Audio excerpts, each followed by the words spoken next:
हाँ बेटा, सबसे पहले सभी बच्चों से सुप्रभात। आज इस वीडियो में अपने 12वीं हिंदी साहित्य आपका जो विषय है कि जो दूसरी इकाई है, दूसरी इकाई में तो पहला बिंदु है काव्य के गुण दोष।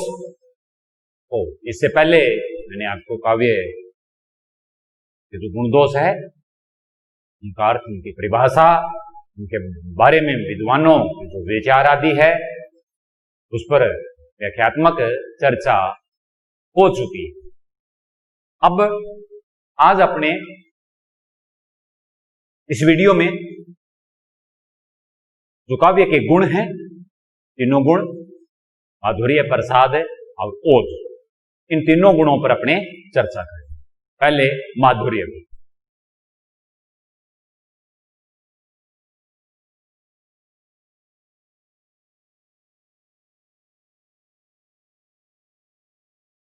नाम से ही बोध हो रहा है, पता चल रहा है माधुर्य, माधुर्य का संबंध या माधुर्य का अर्थ या इसका आशय किससे, मधुरता से। किससे है? मधुरता से, मीठेपन से, मधुरता से, मिठास से है। जिस गुण के कारण काव्य को या रचना को पढ़ने से मन में क्या पैदा होती है? मधुरता उत्पन्न होती है। इस गुण के कारण रचना को पढ़ने से जो पाठक है उस पाठक के मन में मधुरता उत्पन्न होती है, उसको माधुर्य गुण कहते हैं। जिस गुण के कारण रचना में मधुरता उत्पन्न हो उसको माधुर्य गुण कहते हैं। अर्थात इस गुण से युक्त रचना को पढ़ने सुनने से पाठक या जो श्रोता है, पढ़ने पाठक हो गया, सुनने श्रोता हो गया, इस गुण से युक्त रचना को पढ़ने सुनने से पाठक या श्रोता का जो मन है वो अंदर से द्रवित हो जाता है, प्रसन्नचित हो, आनंद से भर जाता है, द्रवित हो जाता है, आनंदमय होता है। वहां निश्चित रूप से माधुर्य गुण, आह्लाद माधुर्य गुण का प्रमुख भाव है। आह्लाद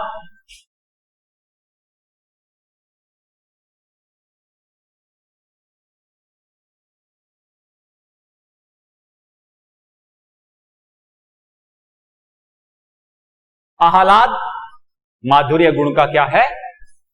प्रमुख भाव है।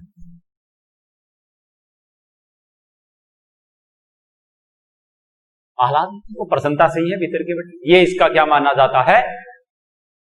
माधुर्य गुण का प्रमुख है भाव माना जाता है।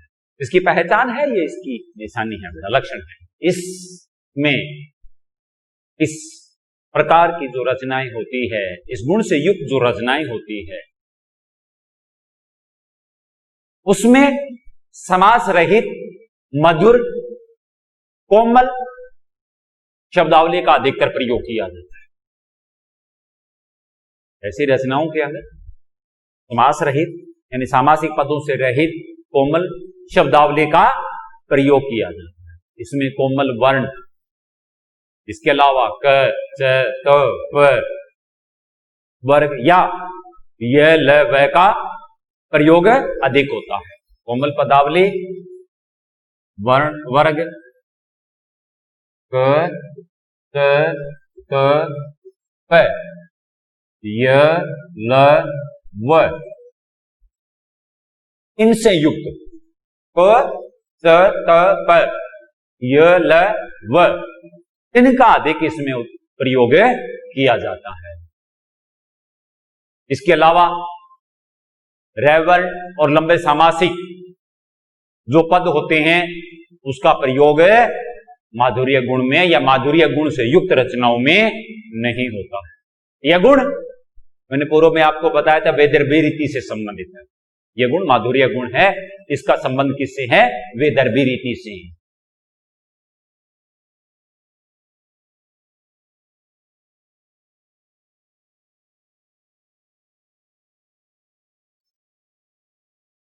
माधुर्य गुण वेदर्भी रीति से संबंधित है। मैं करना बेटा यहां,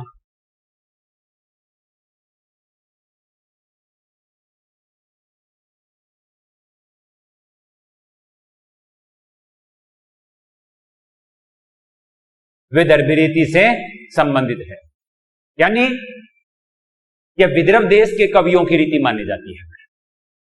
इसकी जो रीति है यह विदर्भी रीति है और विदर्भ देश के कवियों की यह रीति मानी जाती है। आचार्य दंडी ने साहित्य दर्पण में माधुर्य गुण की परिभाषा भी दी है। आचार्य दंडी ने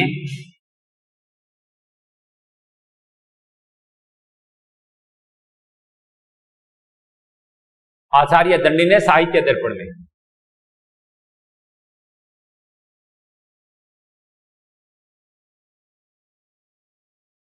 दर्पण में इसकी परिभाषा दी है, इसके बारे में लिखा है। आचार्य दंडी साहित्य दर्पण में इसको परिभाषित करते हुए लिखते हैं, संस्कृत के अंदर चित्त द्रवी भाव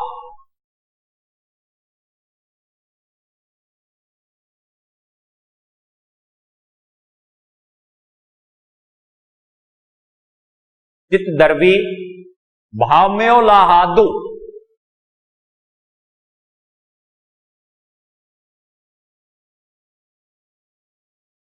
चित्त द्रवी भाव में लादो माधुर्य मुच्यते।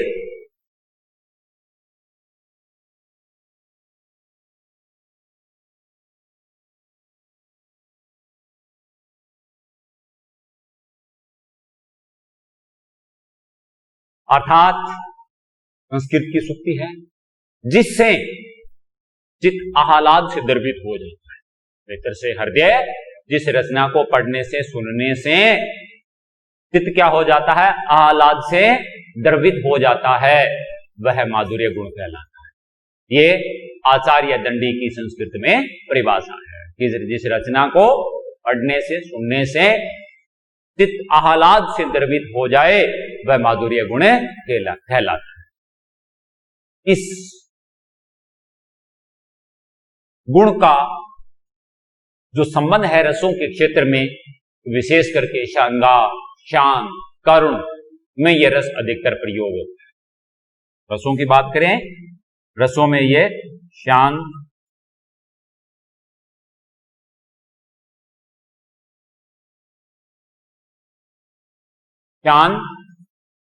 करुण, श्रृंगार रस,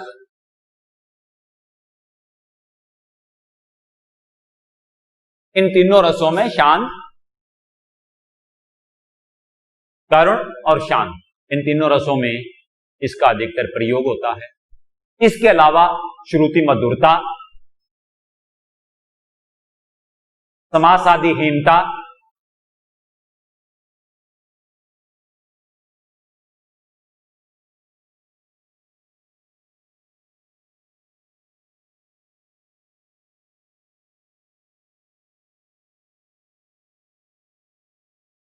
श्रुति मधुरता, समासादिहीनता,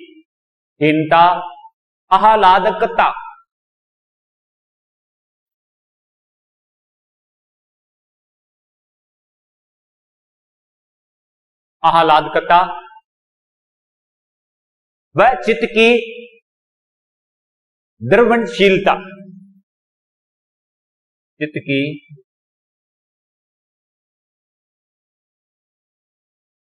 द्रवशीलता, आर्द्रता,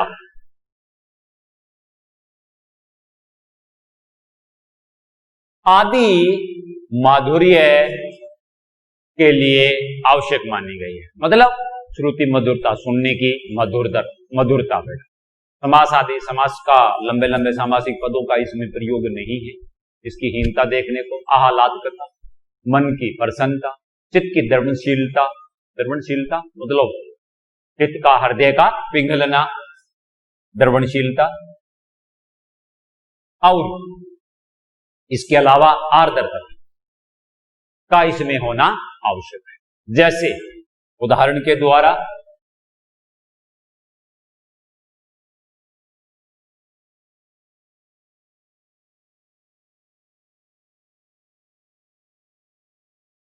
माधुर्य गुण का जो उदाहरण है उस पर अपने बात करते हैं। उदाहरण के द्वारा ये माधुर्य गुण किस प्रकार से यहां प्रयुक्त हुआ है ये स्पष्ट हो जाएगा। जैसे नैन उन्हें है निष्ठुर कहते, नैन उन्हें निष्ठुर कहते,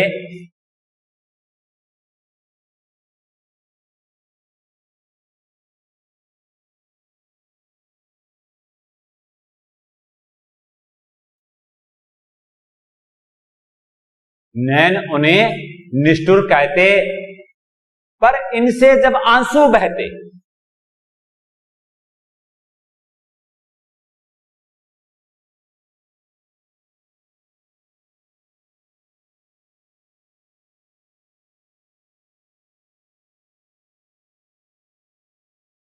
पर इनसे जब आंसू बहते,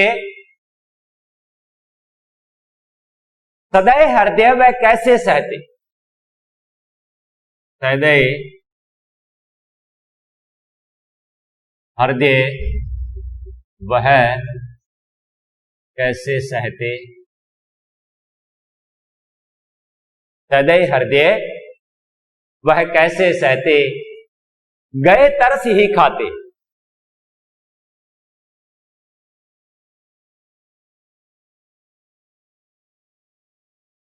गए तरस ही खाते, सखी वे मुझसे कहकर जाते।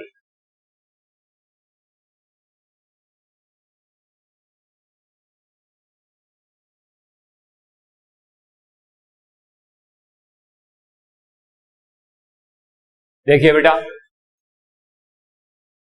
जिस रचना को पढ़ने से सुनने से पाठक या श्रोता के मन में मधुरता आ जाए, प्रसन्नता आ जाए, खुशी आ जाए, उसका प्रसन्नचित मन हो जाए, तो वह माधुर्य गुण होता है। मैंने आपको इसमें बताया था, इस रस के अंदर श्रृंगार है, शांत है, और करुण रस में इसका अधिकतर प्रयोग किया जाता है। अब उसी चीज का उदाहरण है नैन, पढ़ने से नैन उन्हें निष्ठुर कहते, पर इनसे जब आंसू बहते। भगवान गौतम बुद्ध जब अपनी पत्नी को छोड़ करके और वन में जब चले जाते हैं, तो पीछे से उनकी पत्नी है, वो सखी को संबोधित करके कह रही है, तो वो बिना बताए चले गई हैं, चुपचाप रात को चले गई हैं। नैन नेत्र उन्हें निष्ठुर कह रही हैं, पर इनसे जब आंसू बहते हैं, तो ये दयालु जो हृदय है वो कैसे इस चीज को सहन कर सकता है। गए तरस ही खाते, ये उन पर तरस खाते हैं। सखी वे मुझसे, अगर ये मुझे कह करके बता करके जाते तो शायद मुझे इतना दुख नहीं होता। करुण रस प्रकट हुआ है। बात यह बेटा, किस प्रकार की रचना जब हम पढ़ते हैं तो पढ़ने से तुरंत हृदय हमारा प्रसन्नता से, आह्लाद से भर जाता है, प्रसन्नचित हो जाता है। एक और उदाहरण इसी के संदर्भ में, तारो चंद्र की चंचल किरणें,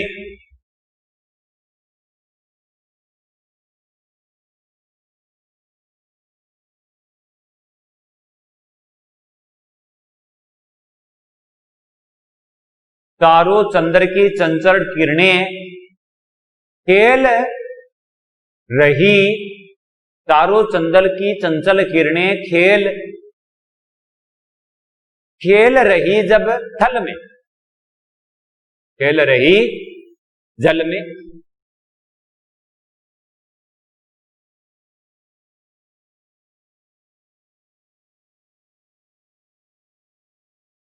तारो चंद्र की चंचल किरणें खेल रही जल थल में,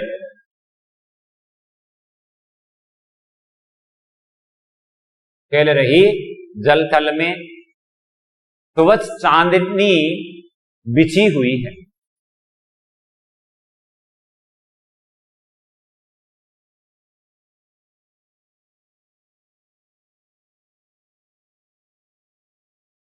सुवच चांदनी बिछी हुई है अवनी और अंबर तल में।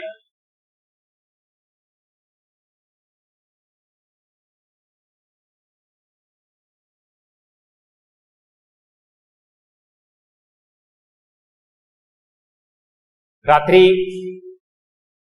चांदनी से जो युक्त है, बड़ी मनभावन चांदनी है, बड़ा सुंदर दृश्य है। जब ऐसी रचना को पाठक पढ़ता है तो पढ़ते ही मन प्रसन्नचित्त हो जाता है। कह रही है, चारु सुंदर चंद्रमा की चंचल किरणें खेल रही जल थल में। इस समय जल थल पृथ्वी पर जो जल है उस पर पड़ रही है, उसकी प्रतिबिंब, उसकी प्रतिछाया चांदनी के अंदर परिलक्षित हो रही है, दिखाई दे रही है। स्वच्छ चांदनी बिछी हुई है, निर्मल स्वच्छ चांदनी है, चारों ओर बिछी हुई है अवनी और अंबर पर। अवनी धरती, अंबर आकाश, धरती और आकाश पर ये बिछी हुई है। तो ये रचना जो है, इसको जब हम पढ़ते हैं, पढ़ने से, ऐसी काव्य पंक्तियों को पढ़ने से मन में आभार, प्रसन्नता, मधुरता का जो भाव है वो जागृत होता है बेटा। इस प्रकार से ये अब तक आपने जो पढ़ा है ये था माधुर्य गुण, और माधुर्य के बाद में अब आगे पढ़ेंगे प्रसाद गुण।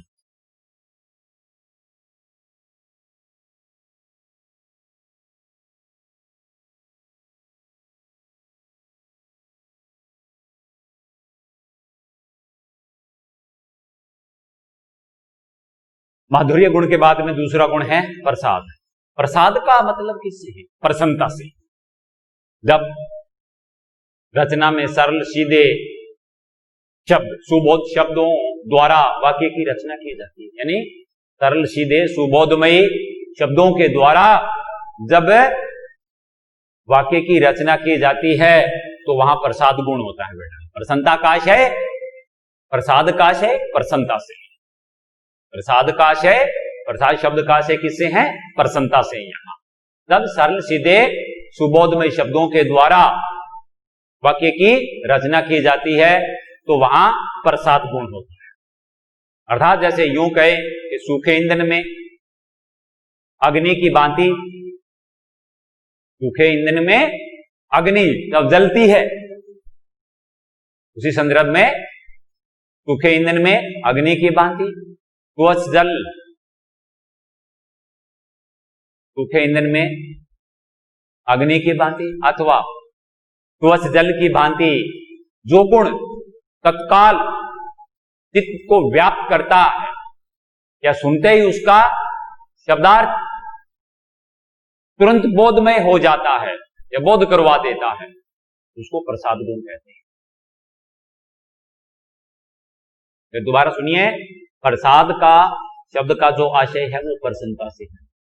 जैसे इसका आशय प्रसन्नता से, उसी से जब सरल सीधे सुबोधमयी शब्दों के द्वारा वाक्य की रचना की जाए या की जाती है तो वहां प्रसाद गुण होता है। अर्थात सूखे ईंधन में अग्नि की भांति अथवा स्वच्छ जल की भांति जो गुण तत्काल चित्त को व्याप्त करता है या चित्त को प्रसन्न करता है, सुनते ही शब्दार्थ तुरंत उसका ज्ञान हो जाता है, बोध हो जाता है, उसको प्रसाद गुण कहते हैं। इसका प्रयोग सभी रसों के अंदर, लगभग सभी रसों में इसका प्रयोग सभी रसों में।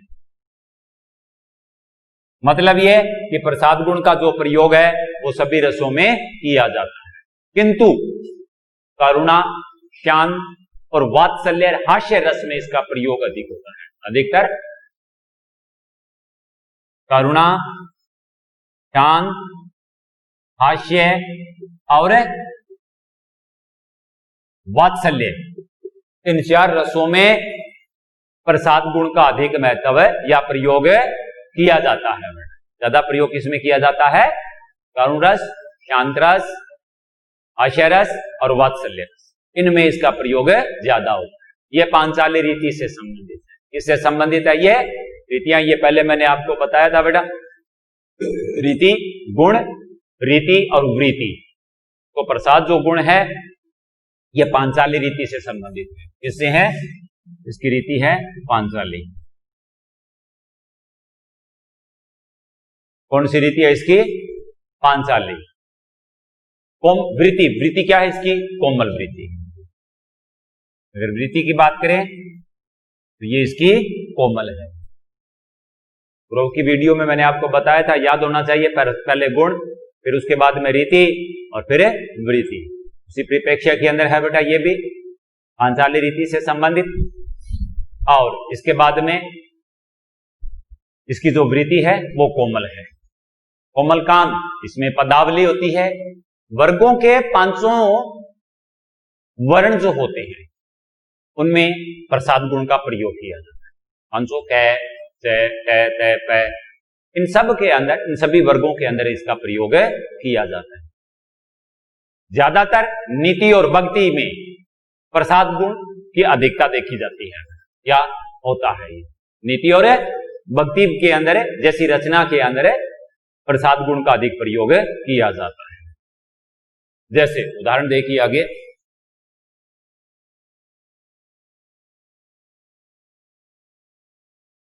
उदाहरण है, उठो हिंदुओं अपने बल को संभालो। उठो हिंदुओं अपने बल को संभालो।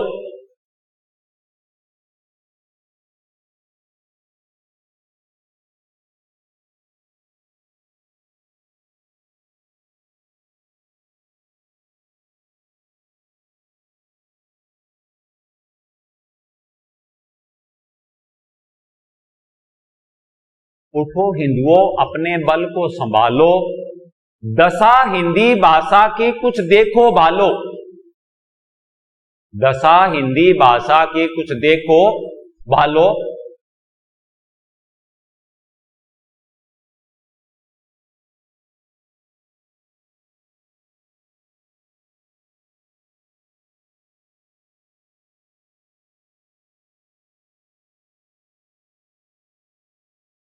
उठो हिंदुओं अपने बल को संभालो, दशा हिंदी भाषा की कुछ देखो भालो, जमाने के धक्कों से इसको बचा लो।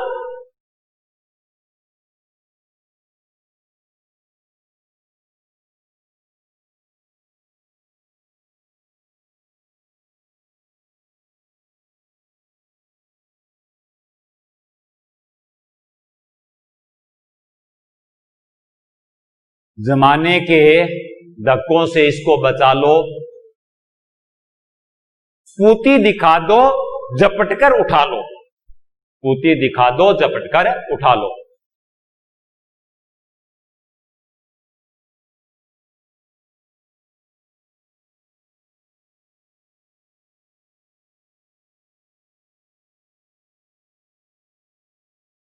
पूती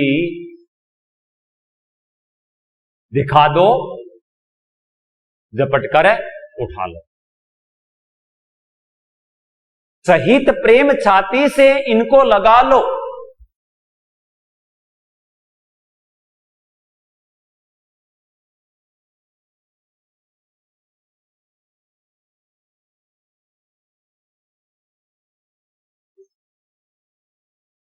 सहित प्रेम की छाती से इनको लगा लो, हृदय के सिंहासन पे इनको बिठा लो।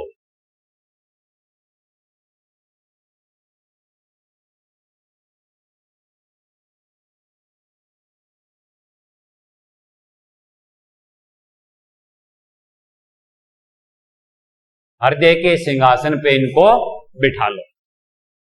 देखिए बेटा, ये जो काव्य रचना है, ये काव्य की जो पंक्तियां हैं, पढ़ने से प्रसाद का गुण किससे? प्रसन्नता से, कि जहां सीधे सरल शब्दों के द्वारा वाक्य की रचना की जाती है। जैसे ईंधन में अग्नि, स्वच्छ जल की भांति जो गुण तत्काल चित्त को व्याप्त कर देता है, सुनते ही जहां उसका अर्थ समझ में आ जाता है पाठक, उसको प्रसाद गुण कहते हैं। लगभग सभी रसों में इसका प्रयोग किया जाता है। तो देखिए बेटा, कोमल जो वृत्ति है वो अधिकतर इसकी क्या है? कोमल है। और जब इस रचना को आगे हम पढ़ते हैं, उदाहरण को पढ़ते हैं, उठो हिंदुओं अपने बल को संभालो। बल, अपने पराक्रम की बात रचनाकार कह रहा है। आज तुम्हारे सामने तुम्हारी ही भाषा हिंदी की जो दुर्दशा हो रही है, जो बुरा व्यवहार इसके साथ हो रहा है, अगर इसी तरह से ये होता रहा तो एक दिन ऐसा आएगा इसका अस्तित्व भी समाप्त हो जाएगा। अपने देश में जन्मी, अपने देश में फली फूली अपनी भाषा का वध हम खुद ही करेंगे, उसके लिए उत्तरदायी हम खुद होंगे। तो आने वाली पीढ़ी को हिंदी भाषा के प्रति उसका जो क्या कर्तव्य है उसकी याद दिलाता हुआ कह रहा है, दशा हिंदी की जो दुर्दशा हो रही है देश के अंदर, उसको देखो, समझो अच्छी तरह से। युगों युगों से इसके ऊपर जो आघात जो ये सहन करती आई है, युगों युगों के जो थपेड़े लगे हैं, उनसे इसको बचाना है। तुम सच्चे सपूत हो इस भारत मां के, और अपनी स्फूर्ति को दिखा करके और झटपट अति शीघ्रता से इसको बचा लो। प्रेम से इस हिंदी हमारी भाषा है, हिंदुस्तान है हमारा, गर्व करने की बात है इस हिंदी भाषा को। ये हमारी भाषा है, ये हमारी राष्ट्र भाषा है, इसको हृदय से लगा लो, हृदय के सिंहासन पर सबसे ऊपर इसको स्थान दो। देखिए बेटा, कोई कठिनाई नहीं है, पढ़ने से मन में प्रसन्नता आती है, खुशी आती है, सीधे सरल शब्द है।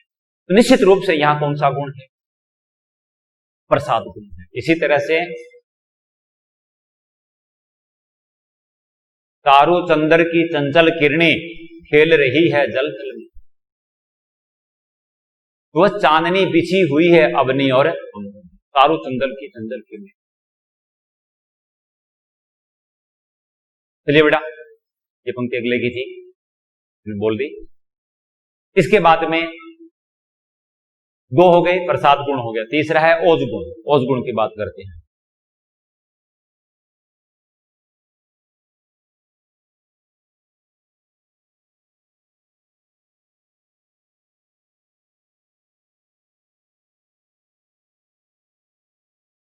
ओज नाम से पता चलता है, जहां तेज स्वीता, ओज स्वीता का वाहन। ओज का आशय किससे? अग्नि से, अर्थात जहां तेज हो, प्रकाश हो, दीप्ति हो, चमक दमक हो, तेज स्वीता, ओज स्वीता की बात हो रही है।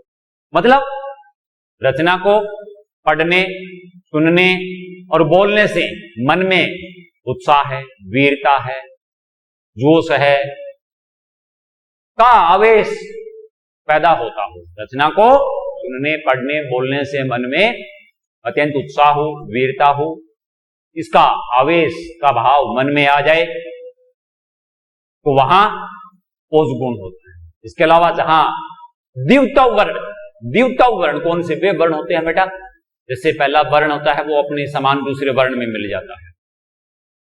जैसे मान लो पक्का,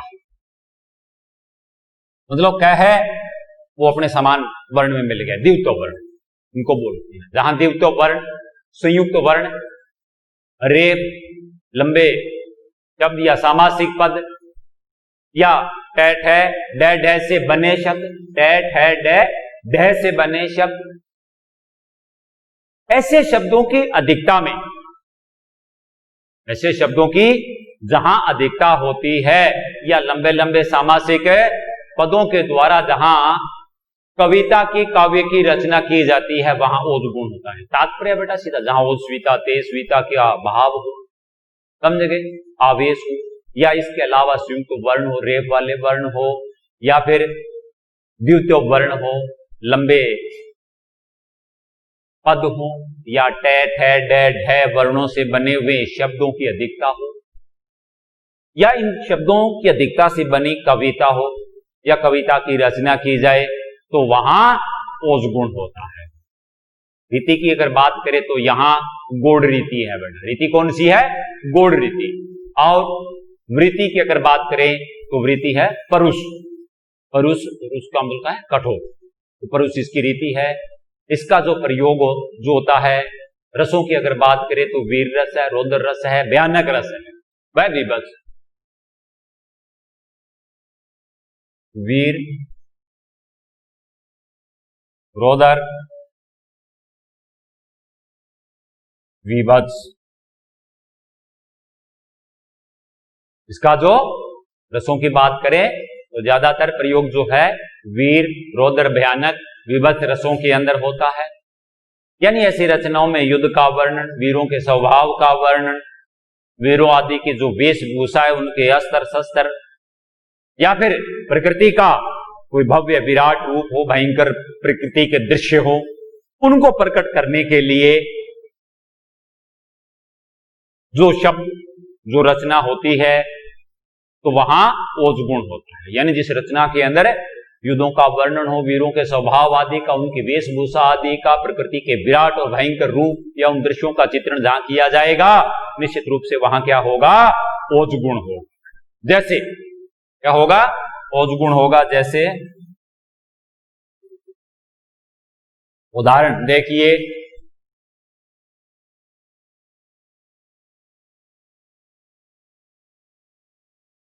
मैं आपको आगे उदाहरण बता रहा हूं।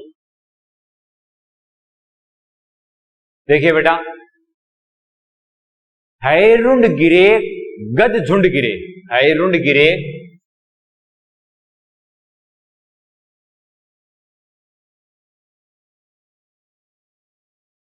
हैरुंड गिरे गद झुंड गिरे।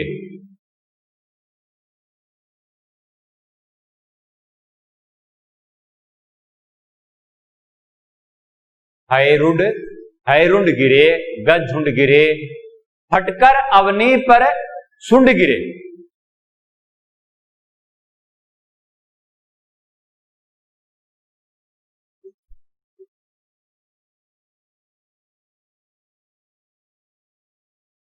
फटकर अवनी पर सुंड गिरे, भूपर हम विकल वितुंड गिरे। भूपर हम विकल वितुंड गिरे, भूपर हम विकल वितुंड गिरे, लड़ते लड़ते अरि झुंड गिरे।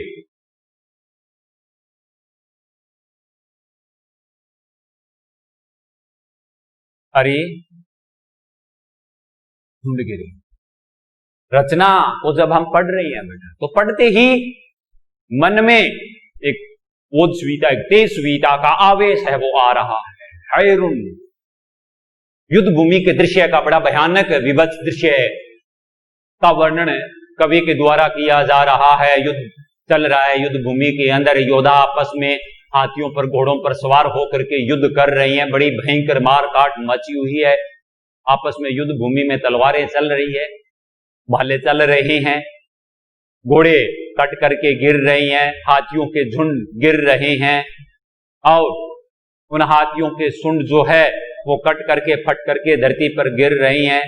ऊपर इस प्रकार से व्याकुल वितुंड गिरे हुए हैं, लड़ते लड़ते शत्रुओं के झुंड है वो आपस के अंदर धरती पर गिरते जा रहे हैं। तो बड़ा भयंकर विभत्स दृश्य है युद्ध भूमि का, वो यहाँ रचनाकार के द्वारा प्रस्तुत किया जा रहा है। तो निश्चित रूप से यहाँ जो रस है वीर रस है बेटा, और इसके अलावा भयानक और विभत्स रस का भी यहाँ जिक्र हो रहा है।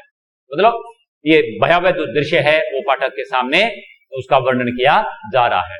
तो यहाँ जो गुण है वो कौन सा गुण है बेटा ऐसी रचना के अंदर? ओज गुण है। कौन सा गुण है?